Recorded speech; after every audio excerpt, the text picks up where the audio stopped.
big hello to everyone. This is your friend Puneet in the journey of investment of stock market. दोस्तों, I am in this market from last 29 years. I have worked with few big corporate houses. I have also done portfolio management course.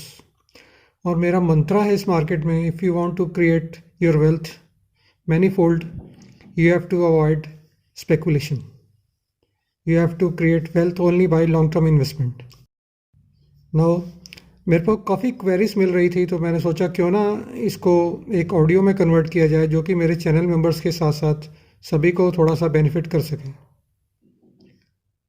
मैंने कई down sides देखी हैं दोस्तों, जैसे कि हर्षद मेहता के time की केतन पारेख की .com बर्स्ट हुआ था, उसकी देखी हैं, लेमन ब्रदर्स देखी हैं, और अटल बिहारी वाजपेयी की जब सरकार गिरी थी और मार्केट में लोअर सर्किट लगा था, वो सब देखा है, उसमें समझा है, जाना है। मैं इतना समझ पाया हूँ कि मार्केट आपको रोज़ नया कुछ सिखाती है, बशर्ते आप उसको सीखने के लिए तैयार हो। अगर आप अपने को एक्सपर्ट मान के बैठ जाएंगे तो आप मार्केट में नुकसान ही उठाएंगे। मार्केट आपको डेली एक लेसन दे रही है, आपको सीखना है, उससे अपनी गलतियों से सुधरना है, और इस मार्केट के लॉसेस इसी मार्केट में कवर हो सकते हैं, ये बात याद रखिएगा। चलिए अब हम सीधा पहुंचते हैं अभी करंट सिचुएशन पे। मार्केट ने 7610 का निफ्टी ने लो बनाया था लास्ट ईयर 23 मार्च 2020 में। वहाँ से निफ्टी अप्रॉक्सीमेटली 11,000 पॉइंट्स की अनएक्सपेक्टेड एंड बिगेस्ट रैली दे चुकी है, जो कि किसी ने इतनी सोची नहीं थी, ना कोई एक्सपेक्ट करी थी। हम इतना नीचे क्यों गए थे? हम इतना नीचे इसलिए गए थे क्योंकि एक ऐसी चीज़ घटी थी जिसका कि किसी को अंदाज़ा नहीं था कि वो कितनी भयानक हो सकती है। अलग अलग अटकलें लग रही थी, अलग अलग चीज़ें थी। जब मार्केट में अनसर्टेन का पीरियड होता है, मार्केट में जब कुछ सोचता नहीं है, चाहे वो वॉर हो या इस तरह को, तो मार्केट इसी तरह बिहेव करता है। और हमने कुछ ओवर बिहेव कर दिया था, जैसे कि कल होगा ही नहीं, सब कुछ सृष्टि ख़त्म हो जाएगी।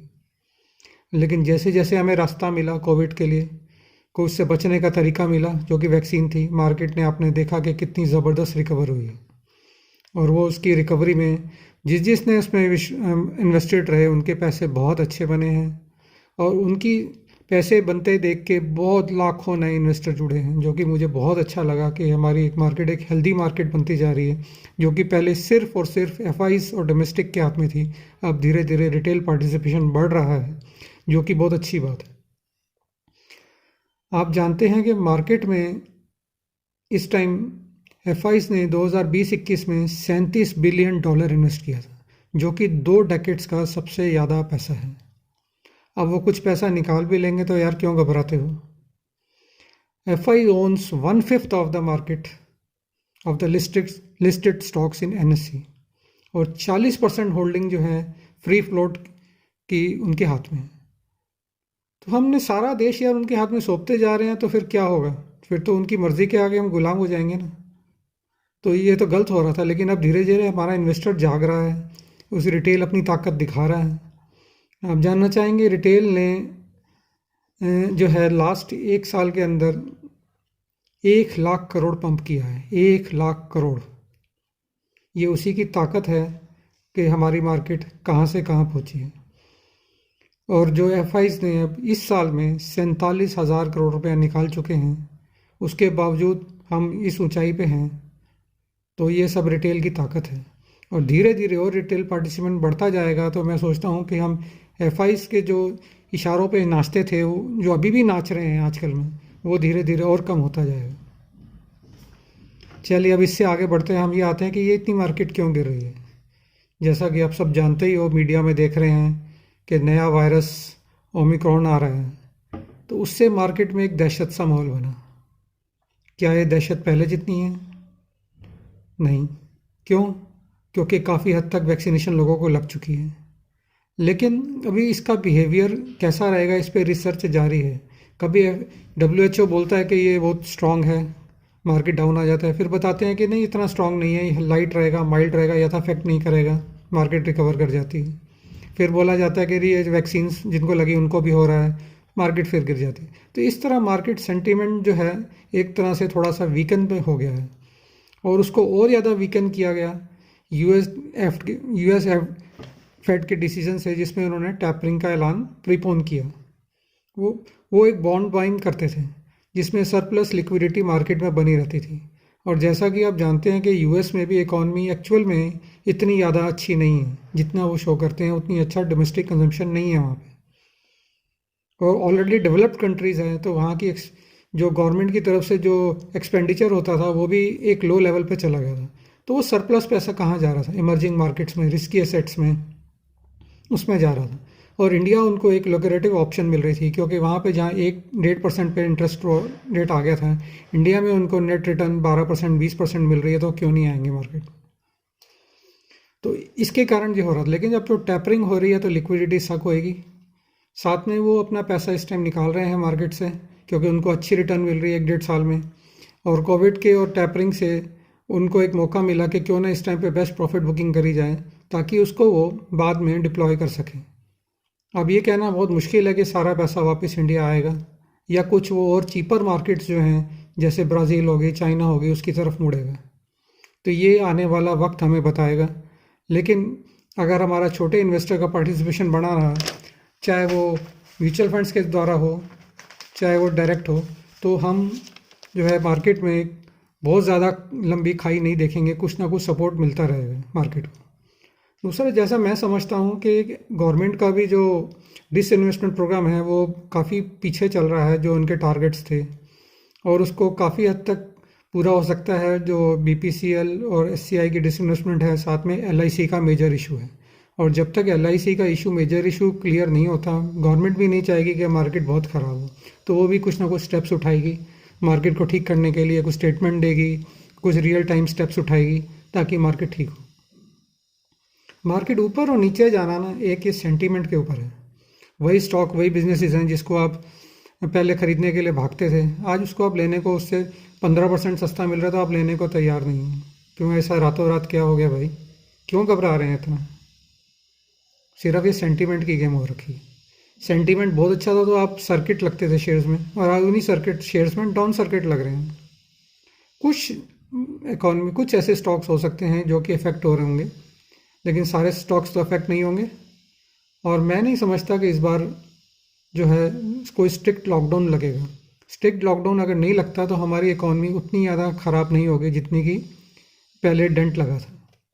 तो ये चीज़ों को देखते हुए मैं सोचता हूँ कि अगर आपने कुछ पैसा मार्केट से निकाला था, सही टाइम पर प्रॉफिट बुकिंग करी थी, जैसे कि मैं दिवाली पे देख रहा था, मैं हैरान था कि each and every channel and analyst was giving buy tips, ये लीजिए वो लीजिए। कोई एक सिंगल बंदा नहीं बोल रहा था कि भाई आप प्रॉफिट बुकिंग करिए, इस लेवल पे, हाई लेवल पे पहुंची हुई है हमारी पीईस इंडेक्स की, जो कि आज तक नहीं थी, उसको बुक करिए।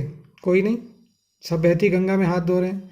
ऑपोजिट टू मार्केट कोई हिम्मत ही नहीं कर रहा था बोलने की, buy on dips, buy on dips. तो ये तो होना ही था फिर एक दिन। मैंने बहुत कोशिश करी और अपने दोस्तों को अपने चैनल पे यही कहा कि मैं आपको अभी कोई बाइंग टिप्स नहीं दे रहा हूँ, और मैं 30% कैश में आ चुका हूँ दिवाली पे। ये मैंने लाइव उस टाइम बताया था। वो कुछ हद तक ठीक हुआ, लेकिन मैं सोचता हूँ 30% भी कम था। एनी हाउ, लेकिन एक बात का ध्यान रखिएगा, एक ग्रीड और फियर, ये दोनों इमोशंस आपके इन्वेस्टमेंट डिसीजन को ख़राब करते हैं। इसलिए इनको कंट्रोल में करके शांत दिमाग से, कूल माइंडेडली डिसीजन लीजिए। दूसरी बात, कभी भी ओवर लेवरेज मत होइए, लोन लेके पैसा मत मार्केट में लगाइए। तीसरी बात, इमरजेंसी फंड्स के लिए, हेल्थ के लिए कुछ पैसे ज़रूर अलग रखिए। चौथी बात, कुछ पैसा फिर भी ज़रूर अपना स्टॉक मार्केट से हटा के एफडीआर में रखिए, क्योंकि nothing is confirmed in stock market. चाहे आपको वहाँ 5% की रिटर्न आ रही है, लेकिन फिर भी आप रखिए। अब मार्केट जो इतना गिर रहा है, ये एक तो सेंटीमेंट हो गया, दूसरा एफआईज का सेलिंग है। एफआईज का सेलिंग कितना और जारी रहेगा ये तो कह नहीं सकते, लेकिन क्रिसमस के आसपास अब थोड़ा थम जाना चाहिए, ऐसा एक नॉर्मल माना जा रहा है। लेकिन हमें एक लेवल पर सोचना पड़ेगा कि हमें कब घुसना है मार्केट में।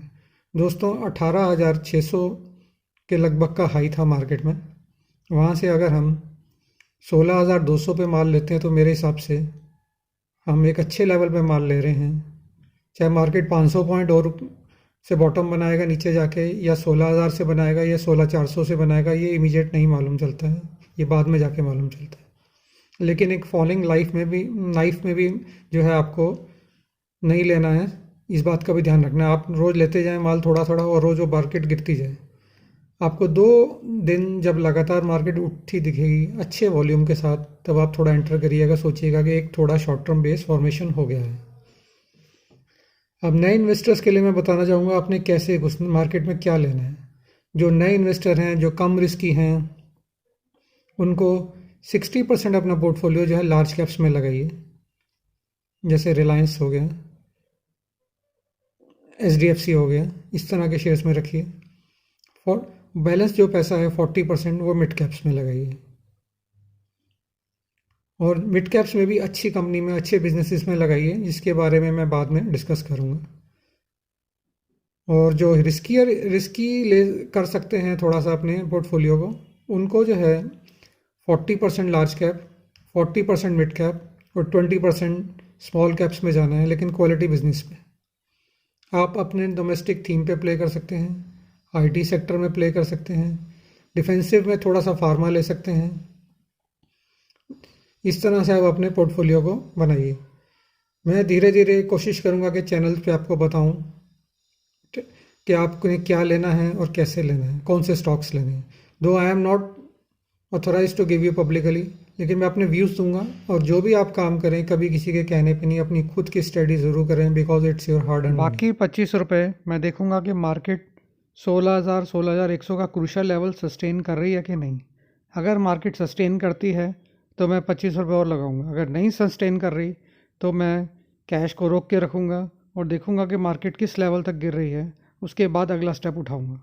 फ्रेंड्स, आपको ये वीडियो कैसा लगा और आपके क्या व्यूज़ हैं, आप और क्या जानना चाहते हैं, या आप स्टार्टिंग से कुछ सीखना चाहते हैं, अपने व्यूज़, अपनी क्वेरीज़ कमेंट बॉक्स में भेजिएगा।